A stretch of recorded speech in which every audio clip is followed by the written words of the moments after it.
Welcome to Count Mikeula Reviews. I am your host, Count Mikeula.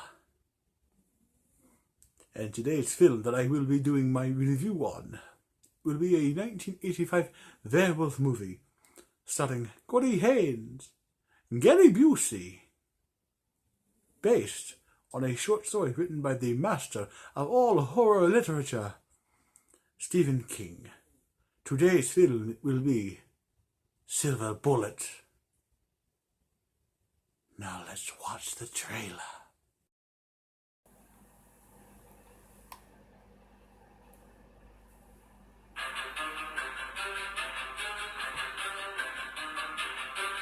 I gotta talk to you. You won't let go of it, will you? I saw what I saw. Psychotics are more active when the moon is full. And this guy's a psycho. When they catch him, you're gonna find out he's just as human as you and me. You have got to get this idea out of your head. There are no such things as werewolves.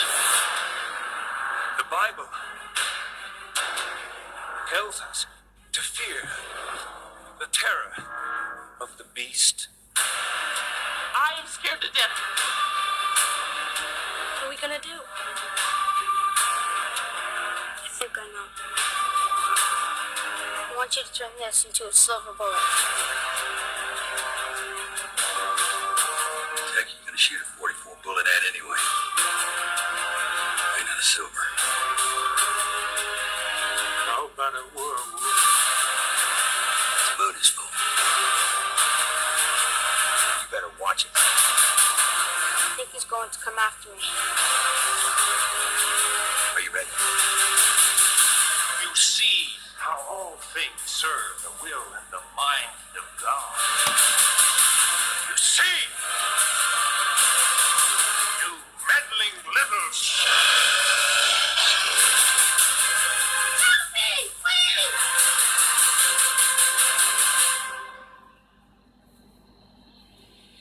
He's out there! I saw him!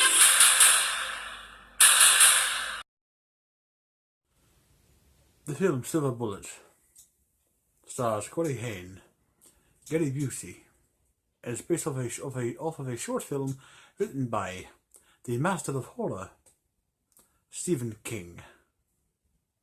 The film opens up with an alcoholic railroad worker going to work as usual, but very highly intoxicated.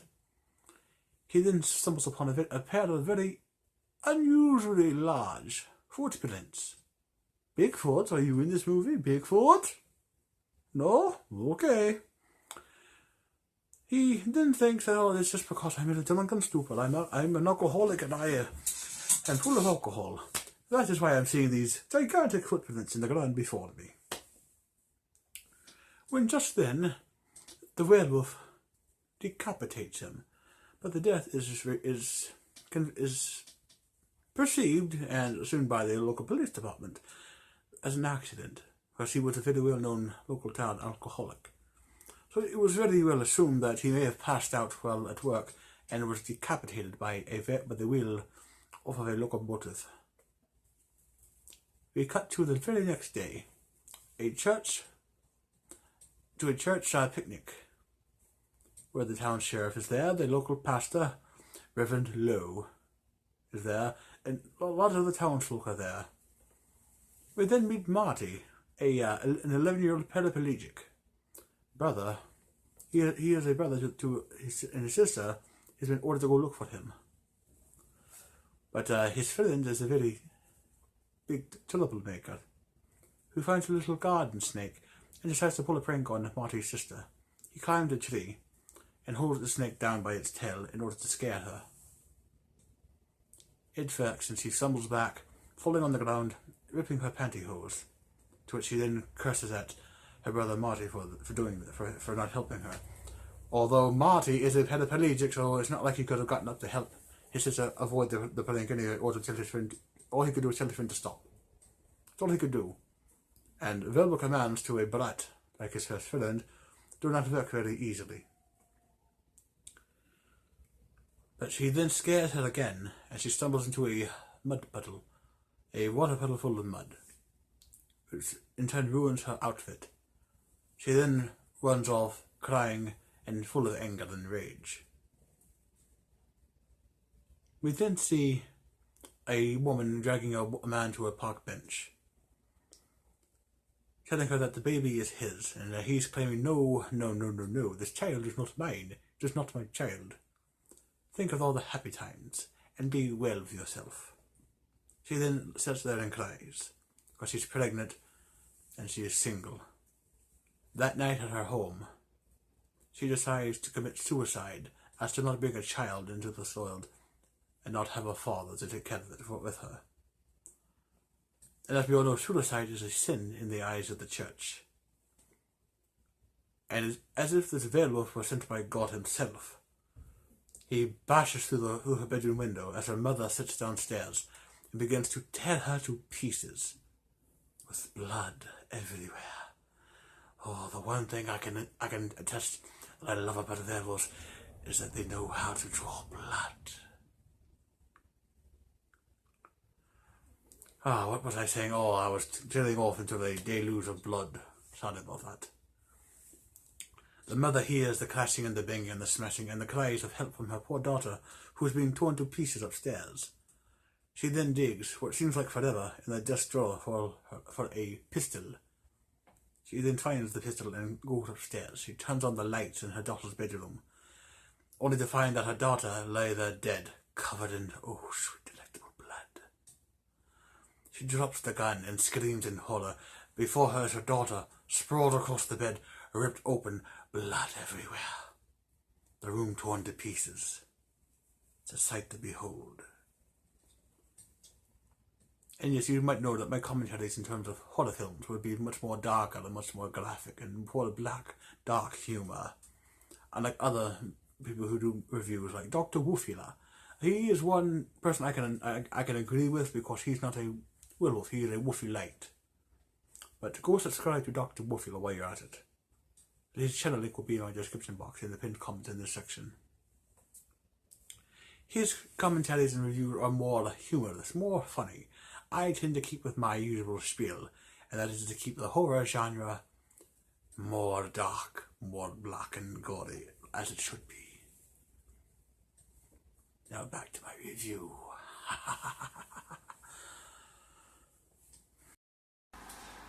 The very next victim, by the werewolf, is the father of Marty's young girlfriend. He is a very alcoholic, redneck style kind of father. And it's assumed that he's very abusive to his daughter, due to the fact that when one day Marty is bringing her home from school, that he is very verbally abusive towards her, saying to get herself over here and help her mother with the laundry. But he said it very loudly, and when she's still trying to talk with Marty, and taking her just time, as he gets him to do, he begins to yell at her much more loudly. That night, and this is, if he's abusive to his daughter, then this is a murder in the movie that I can be very, I'm okay with. I think the werewolf was very justified in this murder, don't you think? He is the next victim. That night, the werewolf is in his greenhouse. He's looking for the marijuana.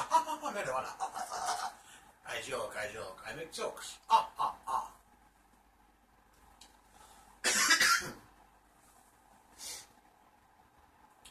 He began to hear a very loud rustling noise and lots of loud banging and shaking. He then got out a shotgun and proceeds to go outside and walks into the greenhouse. He finds nothing on the first level. He then goes up the stairs. But what do we see under the stairs? Oh, we find the werewolf eyes staring at us. Very creepy-like. Very low growling from the werewolf. At his height under the stairs, beneath his feet, he walks to the second level of the greenhouse. And he is then jump scared by a spider. By a spider? I mean, you have all kinds of different types of jump scares. In Halloween 2, you have a cat jump scare when one pops out of the dumpster. You have a dog jump scare in Halloween 2. And what kind of jump scare do you have in Silver Bullet? You have a jump scare caused by a spider. A spider? Spiders aren't scary. Spiders are very delectable. When you kind of get a human's neck, a spider can come in oh so handy. But upon his yelling, his flower pot began to shake and fall and crash and break. He then fires a gunshot. It hits nothing, but all of a sudden the werewolf jumps out from underneath the floorboards, grabbing his feet and dragging him down.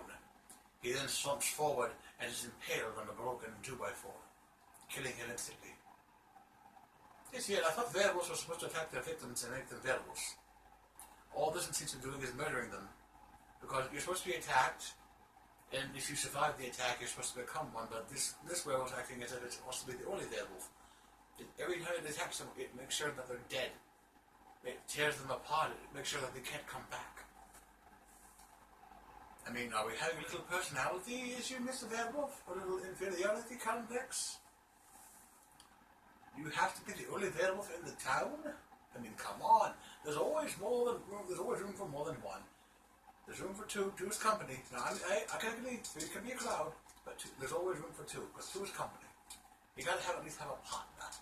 With all this town people, you gotta have a partner, don't you? I mean, look at those vampires. We dwell in clans. We have families. We are all about having multiples of us. We even allow the humans to become us when we bite them. Depending on your terms of mythology, because every different country has their own type of mythology of what vampires do and how they act and how people become a vampire upon being bitten by one.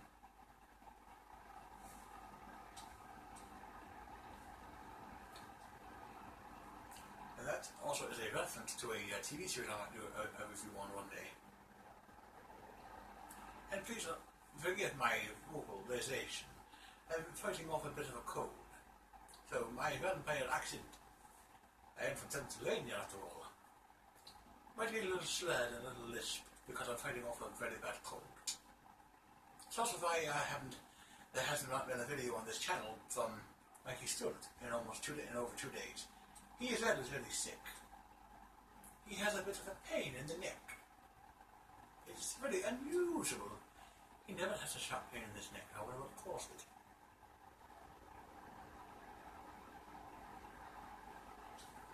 Anyway, after his girlfriend's father is murdered, she leaves town with her mother. So now it's just Marty, his sister Jane, their Uncle Red, played by Gary Busey, and his tenants.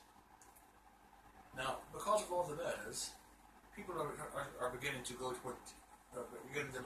toward a local gun store owner who has a very bad taste for the police. Maybe it has something to do with the traffic ticket that he had to be fined for. We vampires are very lucky. We don't have to worry about traffic tickets. We fly. No need for an automobile. No need for any kind of mobile transportation other than our own natural abilities. With our own little cloaks, they make us fly so good. But our next victim is more of a sad victim, actually.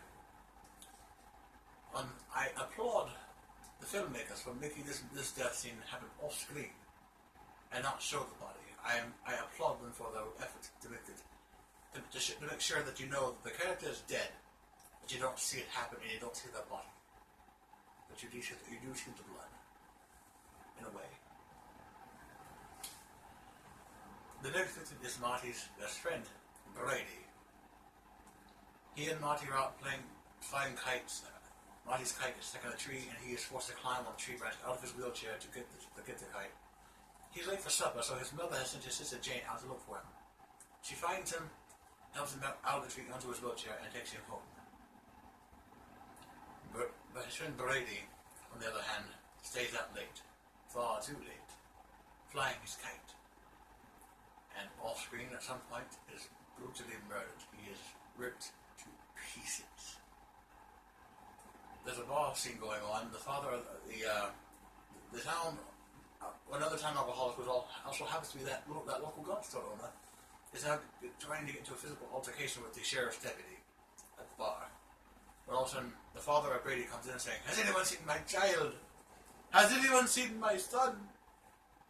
And then cut to the sheriff finding the body, and he's walking, holding Brady's kite, covered in blood. Bright red, crimson blood.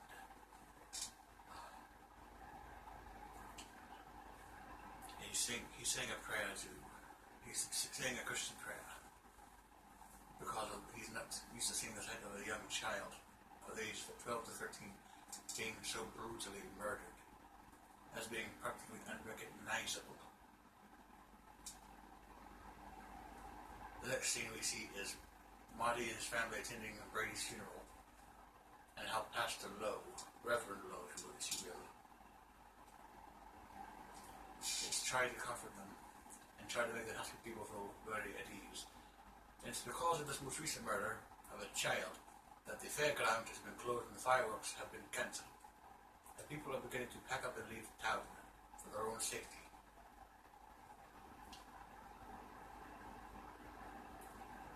Uncle Red has been making Marty a brand new wheelchair, a much more faster wheelchair than the one he has currently, which is gas powered by a motor. He has two different wheelchairs before this new one. He has the traditional kind that you can pull yourself in, or you have to be pushed around in. And he has one that his uncle suited up for him. It's an electric wheelchair with a gas powered motor to make it go more faster than the average electrical wheelchair. This new one's more of a hybrid. It's a motorcycle wheelchair.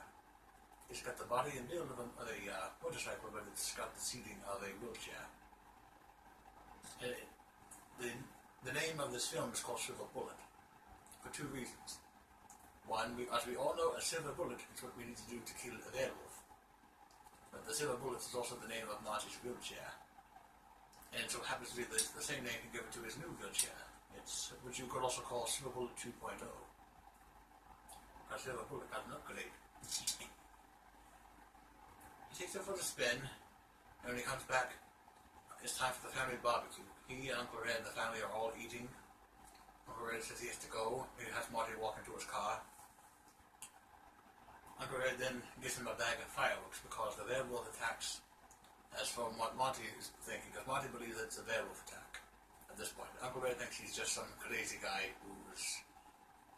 Because as the rumors go, psychotics are very more active when the moon is full. That's why some people say on the moon's full the crazies are out.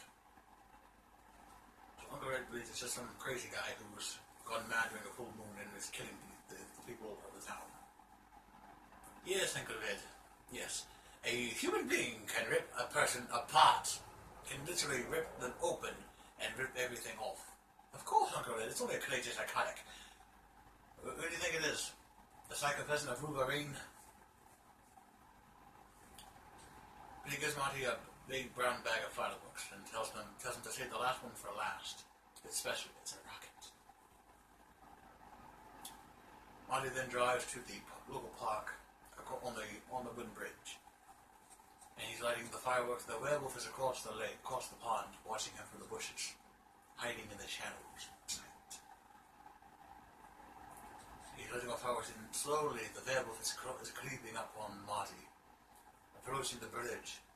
Finally, Marty sees him, and he has the rocket firework, and he lights it. He fires it, and it shoots the werewolf directly into his eye. Good shot, Marty! Good shot! Perfect aim. You took his eye right out. You took out his left eye. Very good shot, Marty. Very good aim. Marty then, in a panic, speeds home in the new silver boat. So now he knows that the killer is a werewolf, and that he now knows how to find out who the werewolf could possibly be. To look for someone with only one eye. He has his sister Jane convinced that there is a creature of the night killing people in the town. But Uncle Red is still not convinced. Uncle Red still thinks that they've all gone crazy. So his sister Jane is going across town trying to get some can donations and bottle donations for the local church for the recycling drive. She brings her donations after looking, and also at everyone, making sure that looking for someone with only one eye. She brings them all her collection to the church. This one we see Reverend Lou doing some gardening. He's wearing an eye patch. So it is shown that Reverend Lou is our werewolf. Quite ironic. A man of the church, a man of the cloth, is the demonic creature of the night. Now, who would have thought that a Christian could pull off a demon so very well? Interesting. She goes into the garage to drop off her collection, but she's jump scared. Jump scared, I say, another jump scare by a rat. Renfield, don't you like rats? I thought so. You see, rats, although scary to some people, are actually very delectable. They are a very good source of blood and protein. Just make sure you get one that doesn't have rabies, because then you go mad like a hatter for God knows how long. And she scares so much that she falls backward screaming onto a pile of cans, and she discovers a baseball bat. And this baseball bat is significant because it's a part of the review that I forgot to tell you about. After Brady is murdered, his father agreed that the townsfolk should go out and do some private justice to form a vigilante group. They go out to the park and look for the killer. And the cover of night and a dense fog bank, this ground level fog up to your knees and such. The werewolf stalks them, plays a little game of cat and mouse. And finally, it kills 3 men. One of them being the local bar owner who owns a baseball bat that says the Peacemaker. The bar owner attacks the werewolf with his own bat, but the werewolf steals it from him and kills him with his own baseball bat. Irony. Werewolf has jokes these days. He has jokes for days. Very good to know, very good to know. At least it's not Taylor Lautner. He has werewolves a really bad name. Werewolves are supposed to be creepy creatures, cursed people, not sex idols. The same as vampires. Although we may be glorious, we may be charming, but we are not teenagers. We are not young and perfectly sculpted teenagers. We are just average people who become demons of the night, who are cursed.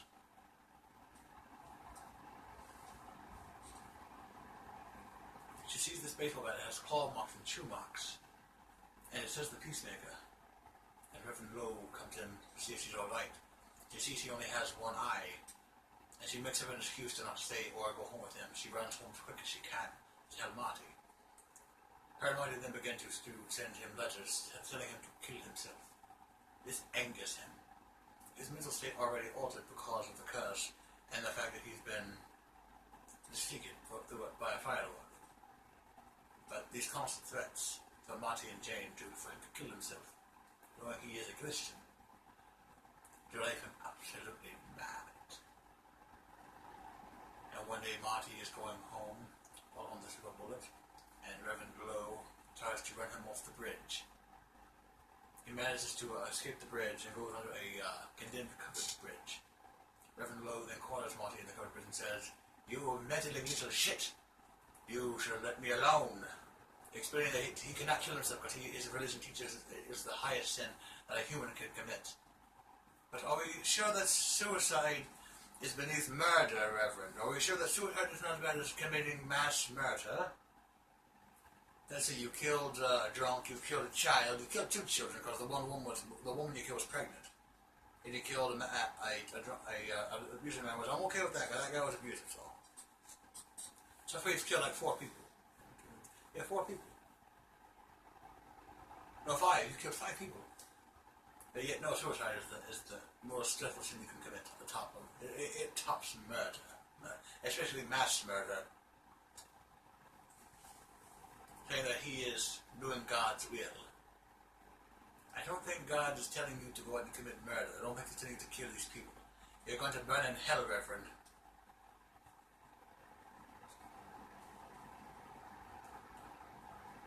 I digress. It goes on that Marty sees a local farm on his tractor and begins to yell for help. And this spooks the Reverend. So he leaves, he escapes, he flees like the pussy he is. And Marty is freed and is able to go home. And he tells Uncle Red, and Jane and him tell Uncle Red what they've been doing. Uncle Red is not enthusiastic about what they've been doing. Well, sweet Jesus Paladine! That's what he says to them. For them suggesting that he gargle with razor blades or have a rat poison omelette. So he is convinced to a point where he does help them do some stakeouts on the church and spy on Reverend below. To which then he then gets what I think would be a very good title for a movie: The Hardy Boys Meet Reverend Werewolf. Although I think I would like it better if it was The Hardy Boys Meet Reverend Vampire. Just a thought, Uncle Red.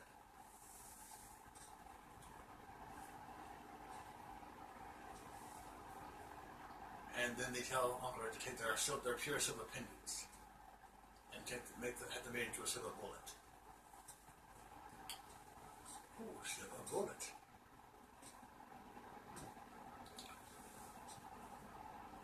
He goes to a local gun shop that also offers the service of making custom-made bullets, and he makes a lie saying, "My nephew has just discovered the Lone Ranger, and if you could make this into a bullet."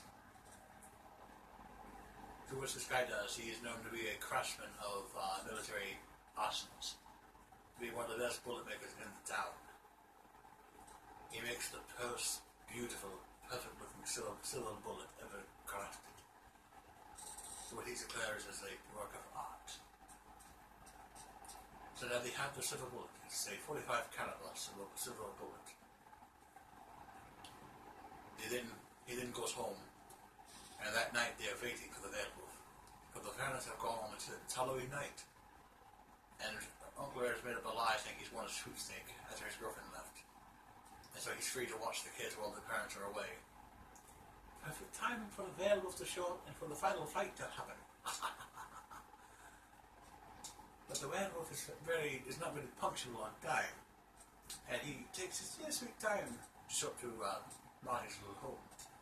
And he waits till 3 o'clock in the morning before the peeping through a window, which Jane sees, but Marty and Uncle Red do not see. He then, as Uncle Red is taking the bullet out of the gun, declaring that he is convinced he's being made an ass out of, the werewolf rips the wire out of the fuse box outside the house, killing the power to the house. It is not blacker than black in that house, darker than dark. But Uncle Red is still convinced that it's only a problem with the fuse. Then you hear some very faint howling. And you look at the front door. You think he's at the front door. No. The werewolf comes crashing to the back of the house, through the wall, into the living room where they're standing. Uncle Red points the gun, but he's holding the bullet into them, holding them both. The werewolf knocks them out of his hand and flings Uncle Red into a curio cabinet, smashing the curio cabinet, knocking him to the floor. The bullet flies, going into a floor furnace. Thankfully, it's not turned on. The gun falls by the fireplace. Marty leaps out of his chair and crawls over to the furnace to go and get the bullet, telling Jane to grab the gun. The werewolf then goes out to Jane, picks her up by her head, and tries to crush her head. Uncle Red then smashes a tabletop over to the werewolf's back, which he then grabs Uncle Red and throws him against the mirror, smashing the mirror with his hands in his face. He falls to the floor as Jane grabs the gun, and Marty has the bullet.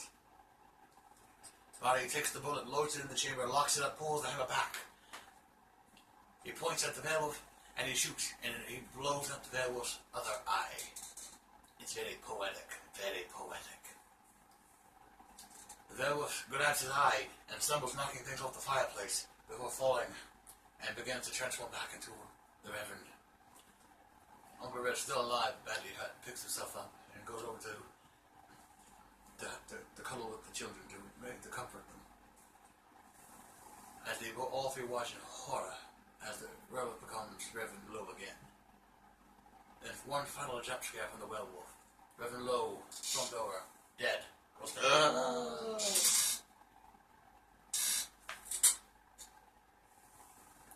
if you were trying to pull off a Jason Voorhees. And we say, no, you're not Jason, Mr. Werewolf. You're not Jason Voorhees. Okay, dead. Marty, then being a paraplegic, makes a very, I guess you could say, funny joke. Unless you're sensitive. If you're sensitive, then this joke may not be very funny, but Jane asks Marty, are you alright? And he says, all but my legs. And she says, what's wrong? I don't think I could walk. Oh, Marty, you and your paraplegic jokes. High five. Don't cry in the comments about that joke. It's only a joke. It was written for a film that came out in 1985. It's only a joke. At least the joke was made by a character who was supposed to be a paraplegic. They can joke about it, and we can't repeat their jokes, even if we're only repeating them for the video's sake. I don't mean the joke. It's just that I'm repeating it because it's what happened in the movie, and I had to give my review and commentary of what I saw in the movie, don't I? The movie ends with Jane doing the voiceover, because she had been narrating the entire movie, in the beginning, the middle, and the end, as an older version of herself. The final words of the film are, I love you, Marty. Good night. Now you could assume that either way you want, whether Marty is going to bed, whether maybe this took place years later and Marty has already died. We don't know. Because we never got a sequel, so all we can do is assume what she meant. Take it either way you want. But that was my review on Silver Bullet, starring Gilly Busey, Corey Haines. And in my personal opinion, all in all, the film was really good. It was scary. It was a fun ride. My only complaint and gripe about the whole film is the werewolf outfit. Because the actor, the person who originally had to play the werewolf in the costume was a professional dancer who got fired off the set. So the actor who played Reverend Lowe had to stand in and actually put on the costume. But the outfit for the suit that you picked for the werewolf did not look much like a wolf, but more like a very odd-looking black bear. Now Stephen King and the actor and the producer and director had some complaints with the suit, but they were told by the company either cancel the film or go with the suit that we have made for you. And as you can clearly see, they went with the suit that they had. I still think CGI 1985 CGI and movie magic would have made this outfit look better than just the suit that was made for the actor to wear.